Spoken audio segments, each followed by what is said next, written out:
99'erne også i dagens anledning bærer sin Motorklubs spillertrøje. Til velkommen til Jonas Høbæk Christensen, Sunds IF,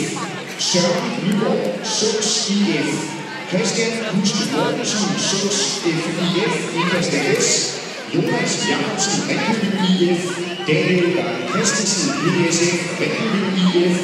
Jelle Horst Petersen, Herning Fremad, Bertrik Nygaard, Udstrup IF, Herning Fremad, Mathias Barslund Gade fra KLG, Sebastian Lundahl fra KLG,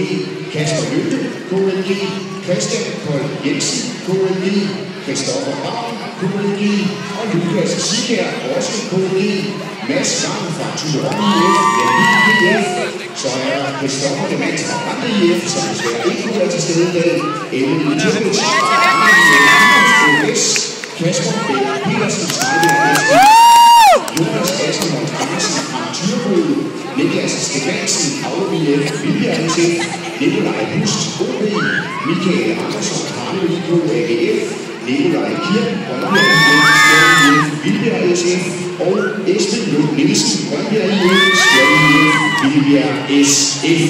Og følgende træner og leder denne to triumferne, det er Bo Møller fra Gadbjerg IF, Jan Kirkeby fra Ikast KFL, Ikast AS, Søren Bjerg, Stad IF, René Meyer, Borgen IF, Niels Peter Iversen, Snejbjerg SGRI, Flemming Rasmussen, Herning Fremad, Thomas Christensen, Hammerum IF, Ikast AS og Christian Vestersen fra Røns. Og 98'erne, som vi netop har læst op her, de har det seneste år vundet alt, hvad de har stillet op i. Først blev de uofficielle danske